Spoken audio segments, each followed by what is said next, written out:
وادی رضا کی کوہ ہمالا رضا کا گئے، اور جس سمت دیکھیے وہ علاقہ رضا کا گئے۔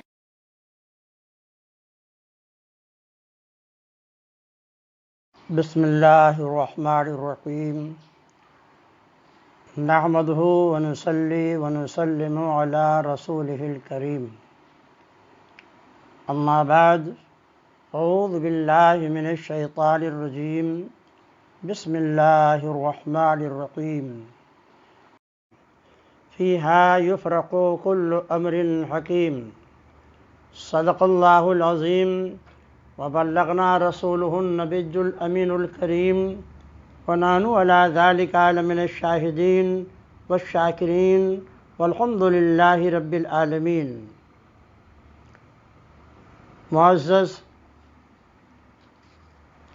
سامعین، نوجوان دوستو، عزیز بچوں، آئیے پہلے مراد مل کر آقائے دو جہاں، شہنشاہ کون و مکان، رحمت عالم، روحی فدا صلی اللہ تعالی علیہ وسلم کی بارگاہ ناز میں ہدیہ درود و سلام پیش کر لیں۔ اللہم صلی علی سیدنا مولانا محمد معدن الجود والکرم وآلہ الکرام وبارک وسلم، صلاۃ و سلام علیک یا رسول اللہ صلی اللہ تعالی علیہ وآلہ وسلم۔ حبیبی یا رسول اللہ، تیرے روضے پہ بہاروں کی وہ رعنائی ہے، تیرے روضے پہ بہاروں کی وہ رعنائی ہے، جیسے فردوس پہ فردوس اتر آئی ہے۔ پاؤں چھو جائے تو پتھر کا جگر موم کرے، پاؤں چھو جائے تو پتھر کا جگر موم کرے، ہاتھ لگ جائے تو شرمندہ مسیحائی ہے۔ مل گئیں جو لبے بالی پہ قدم کی آہٹ، مل گئیں جو لبے بالی پہ قدم کی آہٹ، روح جاتے ہوئے شرمندہ پلٹ آئی ہے۔ معزز سامعین، دارالعلوم عبدالمدارس میں جو حضرات مستقل طور پر نماز ادا فرماتے ہیں، انہیں یہ بات اچھی طرح معلوم ہے کہ ہر مہینے میں ماہ مبارک کے فضائلوں کے تعلق سے گفتگو ہوتی ہی رہتی ہے۔ گزشتہ جمعہ میں ماہ شعبان کی عظمتوں اور فضیلتوں سے تعلق گفتگو ہو چکی ہے۔ کچھ باتیں مزید آج کی اس مختصر سے محفل میں عرض کرنی ہے، اس امید کے ساتھ کہ پروردگار عالم پہلے ہمیں اور پھر آپ سب کو اس پر عمل کرنے کی توفیق عطا فرمائے، آمین۔ معزز سامعین، شب برأت شعبان مہینے کے 15ویں شب برأت کے نام سے موسوم ہے، جو اپنے ثمرات برکات کے لحاظ سے نہایت اہمیت رکھتی ہے۔ اس رات کی خصوصیت یہ ہے کہ اسی رات کو بندوں کے اعمال اللہ تعالیٰ کے حضور پیش ہوتے ہیں، اور جیسے جن کے اعمال ہوتے ہیں ویسی اللہ تعالیٰ ان کے لیے جزا یا سزا تجویز فرماتا ہے۔ اسی رات میں ہر شخص کے لیے رزق کا کوٹہ الاٹ ہوتا ہے۔ اسی رات میں کسی کے لیے کامیابیاں و کامرانیاں مقدر ہوتی ہیں، اور کسی کے لیے نامرادی اور حرمہ نصیبی نوشت تقدیر بنتی ہے۔ اسی رات میں کسی کے لیے اسباب راحت اور سامان عیش فراہم کیا جاتا ہے، اور کسی کے لیے عیش و عشرت کے سارے دروازے ایک لخت بند کر دیے جاتے ہیں۔ اسی رات میں کچھ خوش نصیبوں کو نجات و مغفرت کی نوید شادمانی دی جاتی ہے، اور انہیں جنت کی سرمدی خوشیوں اور ابدی راحتوں کے لیے منتخب کیا جاتا ہے، اور کچھ حرمہ نصیبوں کو جہنم کے بھڑکتے ہوئے شعلوں اور دہتے ہوئے انگاروں میں جھلسنے کے لیے نامزد کیا جاتا ہے۔ اسی رات میں کسی کی عمر آسائش حیات کے تمام لوازمات کے ساتھ دراز کر دی جاتی ہے، اور کسی کا صحیفہ عمر لپیٹ دیا جاتا ہے۔ اس سے زندگی کی تمام سہولتیں سلب کر لی جاتی ہیں، بلکہ اسے دنیا میں زندگی گزارنے کے حق سے بھی محروم کر دیا جاتا ہے۔ غرض اسی رات میں اللہ تبارک و تعالیٰ بندوں کو تمام سال پیش آنے والے احوال و معاملات سے متعلق فیصلے فرماتا ہے۔ چونکہ اس رات میں تقدیریں بنتی ہیں اور بگڑتی ہیں، اس لیے خالق تقدیر کو راضی رکھنے کے لیے اہل اسلام اس رات میں وہ سب کچھ کرتے ہیں جن سے اللہ کی رضا اور خوشنودی حاصل ہو، کیونکہ ہمارا عقیدہ یہ ہے کہ کہ رنج و راحت، دکھ اور سکھ سب کچھ اللہ ہی کی طرف سے ہے۔ جب ہم اپنے اعمال سے اس کو راضی کر لیں گے تو وہ آج کی رات ہمارے بارے میں جو فیصلے فرمائے گا وہ یقیناً ہمارے مفاد میں ہوگا۔ اس لیے اس رات ہم اپنے اعمال کا محاسبہ کرتے ہیں، تمام سال کی کارگزاریوں کا جائزہ لیتے ہیں، کہاں کہاں ہم نے اپنے فرائض سے پہلو تہی کی جس کی پاداش میں ہمیں برے دن دیکھنے پڑے، کس کس موقع پر ہم نے فرائض کی ادائیگی میں چوکسی برتی جن کے خوشگوار نتائج برآمد ہوئے، عیش و عشرت اور مسرت و شادمانی کے کون کون سے مواقع ہم نے ضائع کیے، اور کس کس موقع پر ہم نے ہمت و حوصلہ سے کام لے کر زمین سے آسمان پر چھلانگ لائی اور مسرت و شادمانی کی فلک نشین دیوی کو آسمان سے زمین پر اتار لائے۔ اسی رات ہم اس پر بھی غور کرتے ہیں کہ کہاں ہم نے اپنے رب کی نافرمانی کی اور اس کے محبوب سید عالم صلی اللہ علیہ وسلم کی بارگاہ میں گستاخیوں کا ارتکاب کر کے مورد عتاب ہوئے۔ ماضی کی غفلت شعاریوں کوتاہیوں کو یاد کر کے ہمارے جسم پر لرزہ طاری ہو جاتا ہے اور ہم اپنے تمام بدن سے کانپنے لگتے ہیں، پھر اپنا نادم و شرمسار دل برستی بھی آنکھیں لے کر رب کی بارگاہ میں حاضر ہوتے ہیں، ٹوٹ ٹوٹ کر اس سے اپنے گناہوں کی معافی طلب کرتے ہیں، کیونکہ ہمارا عقیدہ یہ ہے کہ رب تعالیٰ کو ہمارا معافی مانگنا بہت پسند ہے۔ پھر اس کے شان کریمی کے حوصلے دیکھے، گناہ گار یہ کہہ دے گناہ گار ہوں میں۔ اللہ کو منانے اور اس کی خوشنودی حاصل کرنے کے لیے اس رات میں ہم اپنا دسترخوان بھی کشادہ کر دیتے ہیں۔ عمدہ سے عمدہ کھانا، لذیذ سے لذیذ کھانے اور حلوے بارگاہ سید الانبیاء اور تمام انبیاء کرام کے ساتھ ساتھ مشائخ طریقت، صحابہ کرام، بزرگان دین، اور پھر بعد میں اپنے گھر کے مرحومین کے نام سے ایصال ثواب کرتے ہیں، غریبوں لاچاروں میں نہایت فیاضی اور دریا دلی کے ساتھ تقسیم کرتے ہیں۔ حلوہ بھی پکاتے ہیں کیونکہ حلوہ میرے آقا کو پسند تھا۔ حدیث پاک میں ہے کان رسول اللہ صلی اللہ علیہ وسلم یحب الحلوہ۔ اس موقع پر ہم دینی درسگاہوں، قومی انجمنوں، ملی تنظیموں، رضاکار اداروں کے بھی بقدر حوصلہ و ظرف مدد کرتے ہیں۔ قوم کے نادار افراد، معذوروں کے بھی ہم بھرپور مدد کرتے ہیں، بلکہ اپنے گاڑھے پسینے کی کمائی پر ان پر بے درے خرچ کرتے ہیں، کیونکہ اللہ تعالیٰ کی خوشنودی حاصل کرنے اور اس کی رحمتوں سے بہرہ مند ہونے کے لیے اس سے زیادہ آسان اور کارگر کوئی نسخہ نہیں کہ اس کے بندوں کا دکھ درد آپس میں بانٹ لیا جائے۔ حدیث پاک میں ہے ارحموا من فی الارض یرحموا من فی السماء، کرو مہربانی تم اہل زمین پر، خدا مہرباں ہوگا عرش بری پر۔ اس رات کا یہ ایک کام ہم یہ بھی کرتے ہیں کہ قبرستان جا کر اپنے مردوں کے لیے دعائے مغفرت کرتے ہیں۔ اس عمل سے ہم اپنے مردوں کی نجات و مغفرت کا بھی سامان کرتے ہیں اور اپنا بھی، مگر یہ بات آپ کے سمجھ میں اس وقت آئے گی جب آپ شب برات کی وجہ سے تسمیہ بھی سمجھ لیں۔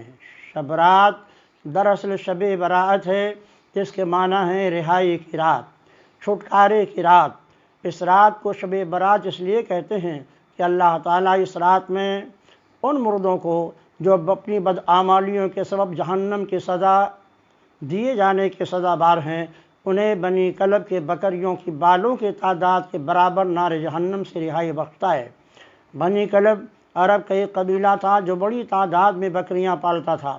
بنی کلب کی بکریوں کی مجموعی تعداد ہی ہزاروں سے متجاوز تھی، پھر ان کے جسم پر جس قدر بال تھے ان کا تو شمار بھی ناممکن ہے۔ رب العزت اتنی ہی تعداد میں جہنمیوں کو رہائی عطا کرتا ہے۔ غور فرمائیے، جو لوگ اپنی بدعمالیوں کے سبب جہنم کے مستحق ہو چکے ہیں، جہنم جن کے لیے مقدر ہو چکا ہے، ان کو جہنم کی سزا سے بری رکھنے کے لیے اللہ تعالیٰ کو کچھ تو بہانا چاہیے۔ تو ہماری یہی دعائیں ان کے حق میں نجات و مغفرت کا سبب بنتی ہیں۔ تو گویا قبرستان جا کر ان کے لیے بخشائش کی دعا کر کے ہم ان کے لیے بھی نجات و مغفرت کا سامان کرتے ہیں، اور اپنے لیے بھی۔ ان کی مغفرت کا سامان ہم کیسے کرتے ہیں، یہ بات تو آپ نے سمجھ لی۔ اب آپ کو یہ دیکھنا ہے کہ ہم ان کی مغفرت کی دعا کر کے اپنے مغفرت کا سامان کیسے کر لیتے ہیں۔ آئیے فی الحال میں آپ کے سامنے دو حدیثیں پیش کرتا ہوں۔ ایک کے راوی حضرت مولائے کائنات حضرت علی کرم اللہ تعالی وجہ الکریم ہیں، اور دوسری حدیث مشہور صحاب رسول حضرت ابو ہریرہ سے روایت ہے۔ مولا علی فرماتے ہیں، من دخل علی المقابر وقرأ قل هو اللہ احد 11 مرہ ثم وهب اجرها للاموات اوتیا من الاجر بعدد الاموات۔ جو شخص قبرستان گیا 11 مرتبہ قل هو اللہ پڑھ کر اس کا ثواب اس نے مردوں کو بخش دیا تو مردوں کی تعداد کے برابر ثواب پائے گا۔ اور ہم قبرستان جانے والوں کا طریقہ یہ ہے کہ جب ہم کسی بھی مردے کی قبر پر فاتحہ یا ایصال ثواب کی نیت سے کھڑے ہوتے ہیں تو قرآن پاک سے جو کچھ بھی ہم پڑھتے ہیں پہلے اس کا ثواب ہم اپنے نبی کی بارگاہ میں نظر کرتے ہیں، پھر انہی کے واسطے سے انبیاء و مرسلین کو نظر کرتے ہیں، پھر نبی کی آل اطہار ازواج مطہرات اہل بیت کرام ان کی ذریات طیبات کو نظر کرتے ہیں، پھر خلفائے راشدین صحابہ کرام تابعین اور طبع تابعین کو نظر کرتے ہیں، پھر ائمہ مجتہدین صدیقین شہداء اور صالحین اور اس کے ساتھ ہی جملہ سلاسل کے تمام اولیاء امت کو نظر کرتے ہیں، پھر حضور غوث اعظم سیدنا شیخ عبد القادر جیلانی رضی اللہ تعالیٰ عنہ، سلطان الہند عطائے رسول حضرت خواجہ غریب نواز اجمیری، حضرت شیخ شہاب الدین سہروردی، حضرت بابا بہاؤالدین نقشبند، امام احمد رضا بریلوی سرکار، مفتی اعظم ہند مولانا مصطفیٰ رضا خان علیہ رحمت و رضوان کی بارگاہ میں نظر گرداتے ہیں، پھر ان بزرگوں کے مشائخ سلسلہ، ان کے آباء و اجداد، عزیز و اقربا، خلفاء و مریدین، معتقدین، متوسلین اور ان کے آل و اولاد کو نظر کرتے ہیں، پھر اپنے والدین کریمین اور اپنے اہل خاندان کو نظر کرتے ہوئے سارے جہان کے مومنین و مومنات کو نظر کرتے ہیں، اور تب صاحب قبر جن کے قریب ہم کھڑے ہیں، جن کو ثواب پہنچانے کے لیے سے ہم قبرستان حاضر ہوئے ہیں، ان کو ثواب پہنچاتے ہیں۔ آپ ہی فیصلہ کیجئے کہ مولا علی کی روایت کردہ حدیث کی روشنی میں ہم تمام جہان کے مردوں کے تعداد کے برابر ثواب کے مستحق ہوئے یا نہیں۔ اور حضرت ابو ہریرہ رضی اللہ تعالیٰ کی روایت کردہ حدیث کا مفہوم یہ ہے کہ ہم جتنے مردوں کا ثواب پہنچاتے ہیں وہ سبھی مردے بروز محشر رب کی بارگاہ میں ہمارے شفیع ہوں گے۔ یاد رکھیے کہ ہم نے انبیاء و مرسلین کو بھی ثواب نذر کیا ہے۔ انبیاء و مرسلین کی تعداد ہی کم و بیش 1,24,000 یا 2,24,000 ہے۔ اتنے سارے لوگ جس کی سفارش کریں گے اس کے نجات و مغفرت میں بھی کیا شبہ کیا جا سکتا ہے۔ ہمارے لیے سفارش کرنے والوں میں صحابہ کرام کی جماعت بھی ہوگی، شہیدان محبت کا قافلہ شوق بھی ہوگا، اولیاء امت کا ہجوم عام بھی ہوگا، علماء ملت کی لمبی قطاریں بھی۔ اس دن غوث اعظم کی دستگیری بھی ہمارے کام آئے گی، سلطان الہند غریب نواز بھی، پھر تمام جہان کے مومن مومنات ہماری سفارش کریں گے۔ سو الگ کیونکہ ہم نے فاتحہ سبوں کو شریک کیا ہے اور قرآن پاک سے پڑھی گئی آیتوں کا ثواب بلا امتیاز تمام مومن کو ہدیہ کیا ہے۔ حضرت ابو ہریرہ کی روایت کردہ حدیث سے تو یہی ظاہر ہوتا ہے کہ ہم نے جن جن لوگوں کو فاتحہ کا ثواب نذر کیا ہے وہ سبھی لوگ بارگاہ رب العالمین میں ہمارے شفیع ہوں گے۔ اب آپ بتائیے کتنے لوگوں کی سفارش کیا پروردگار عالم رائے گا فرما دے گا؟ کیا خدائے رحمان و رحیم دریائے رحمت اب بھی جوش میں نہیں آئے گا؟ حضرات، اتنی طویل گفتگو کے بعد آپ نے ضرور سمجھ لیا ہوگا کہ ہمارا قبرستان جانا مردوں کے لیے بھی اور اپنے لیے بھی کس قدر نفع بخش ہے۔ شب برات میں ایک کام ہم یہ بھی کرتے ہیں کہ زیادہ سے زیادہ نوافل پڑھتے ہیں، تلاوت قرآن کرتے ہیں، ان کا ثواب بھی ہم مردوں کو نذر کرتے ہیں، کیونکہ مردوں کو ثواب بخشنے سے ہمارے ثواب میں کوئی کمی نہیں ہوتی۔ نبی اکرم صلی اللہ علیہ وسلم فرماتے ہیں وَلَا يُنْقَصُ مِنْ أُجُورِهِ شَيْءٌ، یعنی ثواب ہدیہ کرنے والوں کے ثواب میں کوئی کمی نہیں ہوتی، بلکہ جتنے مردوں کو ہم ثواب پہنچاتے ہیں فی کس 10 گنا اضافے کے ساتھ وہ ثواب خود ہم کو ملتا ہے، کیونکہ قرآن کریم میں اللہ نے فرمایا من جاء بالحسنۃ فلہ عشر امثالھا، جو شخص ایک نیکی کرے گا وہ 10 نیکیاں پائے گا۔ اس حساب سے جتنے مردوں کو ہم نے ثواب پہنچایا اتنی ہم نے نیکیاں کی۔ اب آپ ہی اندازہ کیجئے کہ تمام مومن مومنات کو ثواب ہدیہ کرنے کے بعد خود ہم کتنے نیکیوں کے مالک ہوئے۔ ہم قرآن کے کئی پارے تلاوت کر کے اس کا ثواب مردوں کو ہدیہ کرتے ہیں۔ قرآن کے ہر حرف کے تلاوت پر کبھی 10 نیکیاں اور کبھی بے حساب نیکیاں ملتی ہیں۔ حضرت حماد مکی فرماتے ہیں ایک مرتبہ مکے کی کسی قبرستان میں وہ فاتحہ پڑھنے کی غرض سے پہنچے۔ قبرستان کی دیوار سے ٹیر لگا کر قرآن پڑھ رہے تھے کہ ان پر غنودگی طاری ہوئی اور ان کی آنکھیں بند ہو گئیں۔ انہوں نے خواب دیکھا کہ سارے مردے اپنی اپنی قبروں سے نکل کر ایک بڑے سے میدان میں جمع ہو رہے ہیں۔ انہوں نے سوچا کہ شاید قیامت آ گئی، کیونکہ انہوں نے سن رکھا تھا کہ مردے قیامت ہی میں اپنی اپنی قبروں سے نکل پائیں گے۔ انہوں نے اس بات کی تصدیق کے لیے ایک مردے سے پوچھا بھائی کیا قیامت آ گئی ہے؟ مردے نے جواب دیا لا ولكن رجل من المؤمنین قرأ قل هو اللہ احد وجعل ثوابها لنا فنحن نقسمه منذ سنہ۔ نہیں قیامت نہیں آئی، البتہ ایک مرد مومن نے قل هو اللہ پڑھ کر اس کا ثواب ہم مردوں کو بخش دیا ہے، جسے ہم سال بھر سے آپس میں تقسیم کر رہے ہیں۔ سن لیا آپ نے، ایک قل هو اللہ کا جب سے اتنا ثواب ہے تو جو آدمی قرآن کی کئی صورتیں پڑھ کر اس کا ثواب مردوں کو بخشتا ہے، اندازہ کیجئے کہ وہ کتنا ثواب مردوں کو دیتا ہے اور کتنا خود اپنے کھاتے میں جمع کرتا ہے۔ شب برات میں ہم نفل نمازیں بھی پڑھتے ہیں اور اس کا ثواب بھی مردوں ہی کو نذر کرتے ہیں۔ نفل نمازوں کا ثواب مردوں کو ہدیہ کر کے ان کو دیتے ہیں، اور کیا ہم خود لیتے ہیں، اس کا اندازہ اس واقعے سے آپ لگا سکتے ہیں، جس کے راوی ایک عظیم روحانی شخصیت حضرت مالک ابن دینار ہیں۔ حضرت مالک ابن دینار فرماتے ہیں کہ ایک شب فاتحہ پڑھنے کی غرض سے میں قبرستان گیا۔ وہاں پہنچ کر حیرت سے میری آنکھیں کھلی کی کھلی رہ گئیں جب میں نے دیکھا کہ ہر قبر میں روشنی چھن رہی ہے۔ روشنی کی کرن اتنی تیز تھی کہ قبر پر پڑی ہوئی مٹی کی دبیش تہوں کو چیر کر باہر آ رہی تھی۔ تجلیوں سے تمام قبرستان مطر انوار بنا ہوا تھا۔ میں حالات کے نوعیت پر غور ہی کر رہا تھا کہ میرے دل میں یہ بات آئی کہ آج جمعہ کی شب ہے، شاید جمعہ کی شب ہونے کی بنا پر اللہ تعالیٰ نے تمام قبروں کو منور اور تابناک کر دیا ہے۔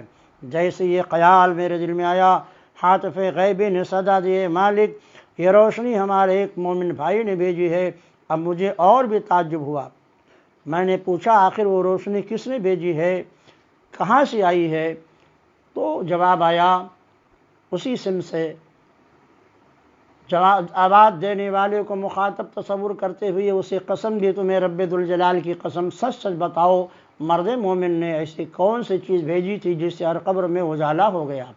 حاطف غیبی نے جواب دیا رجل من المؤمنین قام فی هذه اللیلہ فاسبغ الوضوء وصلی رکعتین وقرأ فی فاتحة الکتاب وقل یا ایھا الکافرون وقل هو اللہ احد ثم قال اللہم انی قد وہبت ثواب ما قرأت لأہل المقابر من المؤمنین فعلین الضیاء والنور والحسطہ والسرور فی المشارق والمغارب۔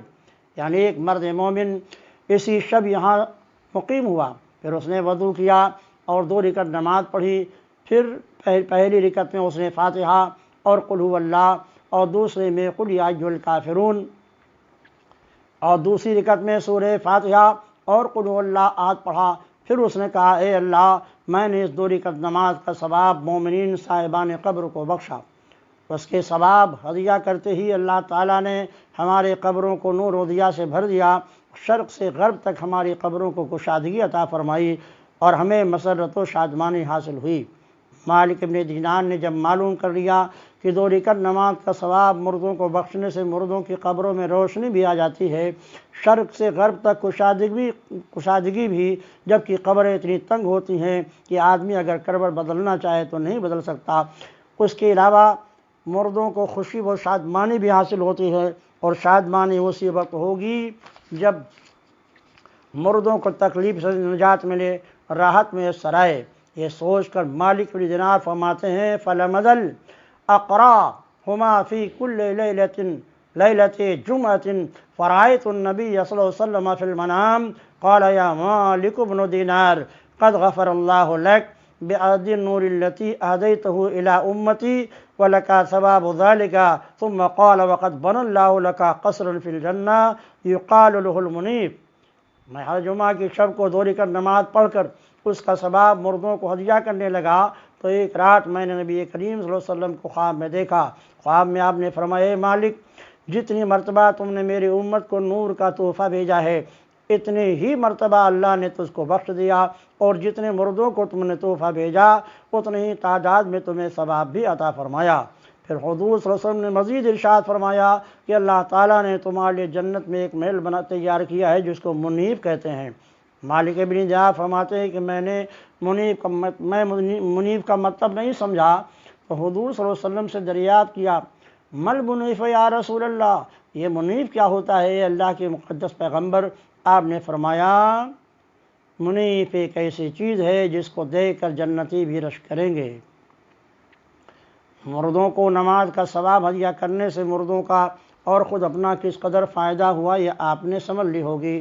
شب برات میں یہی سب کام ہم کرتے ہیں، اور اس سے ہمارا مقصد صرف یہ ہوتا ہے کہ کسی صورت میں اللہ اور اس کے محبوب حضرت محمد صلی اللہ علیہ وسلم کی رضا اور خوشنودی حاصل کریں۔ اللہ کی بارگاہ میں ہمارا رونا تڑپنا بھی اسی مقصد کے لیے ہوتا ہے۔ اس رات گناہوں سے توبہ و استغفار، خدا کی تسبیح، درود شریف کا ورد بھی ہم اسی مقصد کو حاصل کرنے کے لیے کرتے ہیں، کیونکہ اللہ کی رضا اور خوشنودی حاصل کیے بغیر نہ ہماری نجات ممکن ہے، نہ ہم مغفرت کی توقع کر سکتے ہیں۔ معزز سامعین، اس رات میں جو ہمیں کام کرنا ہے وہ بھی آپ غور سے سماعت فرما لیں۔ غروب آفتاب سے پہلے نماز عصر کے بعد باوضو ہو کر قبلہ کی طرف بیٹھ جائیں، اور 14ویں شب شعبان المکرم کو آفتاب کے ڈوبنے سے پہلے 40 بار پڑھیں، لا حول ولا قوت الا باللہ العلی العظیم۔ روایت میں آیا ہے کہ آدمی کے 40 سال کے گناہ معاف کر دیے جائیں گے۔ مغرب کی نماز ادا کرنے کے بعد 6 رکعت نفل 2 رکعت کر کے درج ذیل ترکیب اور نیت کے ساتھ پڑھیں۔ نیت کی میں نے 2 رکعت نماز نفل برائے دراز عمر واسطے اللہ کے ممبرہ کعبہ شریف کی طرف اللہ اکبر۔ بعد نفل کے 11 بار درود شریف، پھر 1 بار سورہ یاسین، پھر 21 بار سورہ اخلاص، پھر 1 بار دعائے نصف شعبان پڑھ لیں۔ پھر 2 رکعت نفل برائے بلاؤں سے دوری کی نیت سے پڑھیں، اور اسی طرح پڑھیں جیسے پہلے آپ کو بتایا گیا۔ پھر 2 رکعت نفل نماز برائے ترقی رزق اور محتاجگی دور ہونے کے لیے پڑھیں۔ بعد نفل پھر 11 بار درود شریف، 1 بار سورہ یاسین، پھر 21 بار سورہ اخلاص، پھر 1 بار دعائے نصف شعبان پڑھ کر آخر میں دعا کریں، خصوصاً اس بات کی دعا کریں کہ آپ کا خاتمہ بالخیر ہو۔ معزز سامعین، اس مقدس رات میں جہاں بخشش اللہ کی عام ہوتی ہے، وہیں کچھ ایسے بھی کم قسمت ہوتے ہیں جو اس رات کے برکتوں سے محروم ہوتے ہیں اور ان کے لیے مغفرت نہیں ہوتی۔ حضرت جبریل علیہ السلام نبی کونین کی بارگاہ میں تشریف لائے اور فرمایا، یہ شعبان کی 15ویں رات ہے، اللہ تعالیٰ اس رات میں بنی کلب کی بکریوں کے بال کی تعداد کے برابر گنہگاروں کو دوزخ سے آزاد فرماتا ہے، لیکن مشرک، کینہ والا، بدعتی جو اہل سنت سے نہ ہو، رشتہ کاٹنے والا، تکبر سے کپڑا گھسیٹ کر چلنے والا، ماں باپ کا نافرمان، شراب کا عادی، اس رات میں بھی نگاہ کرم سے محروم رہتا ہے۔ اس لیے ایسے مجرموں کو چاہیے کہ اگر وہ کفر و شرک کے مرتکب ہیں اور رب کی نجات چاہتے ہیں تو کفر و شرک سے توبہ کریں۔ اگر کسی سے آپ کو بغض و حسد ہے تو آپ اسے معافی مانگ کر کے خدا کی بارگاہ میں توبہ کریں۔ اگر آپ نے کسی عزیز سے قطع تعلق کر رکھا ہے تو تعلق کو جوڑیے، ایک دوسرے سے معافی مانگیے اور خدا کی بارگاہ میں توبہ کیجیے۔ اگر ماں باپ کے نافرمان ہیں آپ تو اپنے ماں باپ کو راضی کریں، ان سے دعائیں لیں تاکہ آپ کی بھی مغفرت کا سامان پیدا ہو سکے۔ اگر آپ شراب کے عادی ہیں تو آپ کو چاہیے کہ اس رات میں شراب کے ترک کا عہد کریں تاکہ آپ بھی رب العالمین کی نگاہ کرم سے محروم نہ رہیں۔